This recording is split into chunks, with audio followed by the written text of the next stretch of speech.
Hello everyone, Jorge Huertas once again with all of you.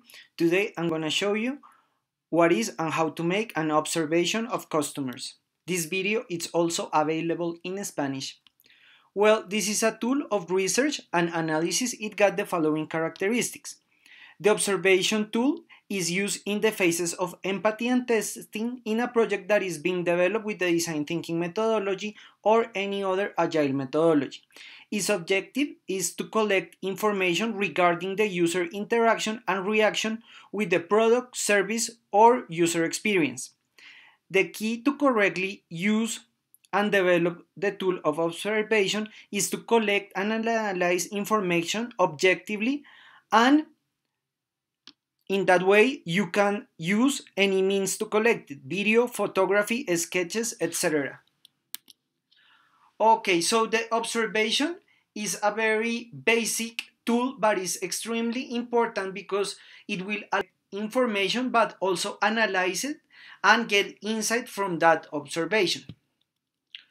Okay, so the first thing that you do when you are developing observation is that you need to ask what are you going to observe, and that can be many different things, but it's always a user and a user interacting in three different stages. It could be the behavior that it has in their daily basis, or also the product or service that he is interacting with, or maybe if we are testing something, but also the interaction. The interaction is very important. So the first thing that you do is that you pick. When you are making an observation, is always one of these three possible scenarios. After that, you need to know how is it the information going to be collected. And you can do it by video, you can make it a hidden camera, or you can also make it public. You can take photographs if you want. You can also make sketches, you can take notes, but the important thing is that you keep the data. That is extremely important because you can analyze it. I recommend to use video or photographies, because with that you can select or pick specific things of the development.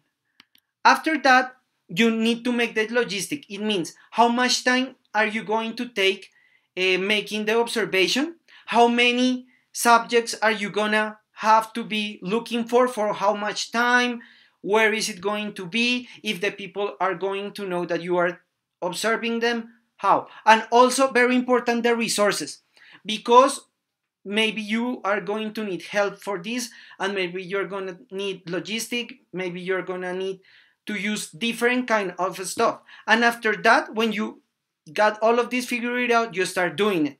You recollect the information, and after you recollect the information, you analyze it. And that is very important, because if you analyze it, you can see everything and develop an insight. And with that insight, you can focus your project in a specific stage, or also maybe you can think in a different way to develop, and you will figure it out how to put it in. So that is very important. As you can see, the structure of observation is extremely easy and simple, but it's very important that you understand it. And if for something you have the video, maybe you can check it out later, because that will help you a lot with your development. So it's always very important to see how many people are you going to be looking, what do you want to see, the interaction, if they are really attached, everything.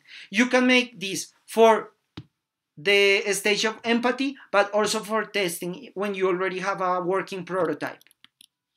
As a conclusion, we can say that at the end of the observation must have a clear result and a structure or an insight to guide the project process. That is very important. It is very important as well to collect information objectively, and if it's possible, to compare it with different fonts. That is very important, because maybe, okay, you have the information for your observation, but you can contrast it with something else from somewhere else. That could be a big help in your development. Success in using this tool depends on the analysis made of the information collected and their design decisions that take from here. It's very important to understand that depending in which stage are you using this tool, you can make very strong decisions, because if you use it in the empathy stage, maybe you are understanding the user, but if you are using in the testing phase, here you can make changes or make something different and make it look better. So that is very important as well. Thank you so much. I hope this video will be a big help in your development. Please subscribe to our channel, Design Thinking 24/7. Follow us on social media, Facebook, Twitter, Instagram. Remember, every Monday we have a new video in Spanish. Every Thursday we have a new video in English. Thank you to all of you. We are the #1 design thinking channel in the whole YouTube universe. Remember, we also have our Udemy courses. In the link, you can go and know them and sign in. So that is very important as well. Thank you so much, and we'll see you next time.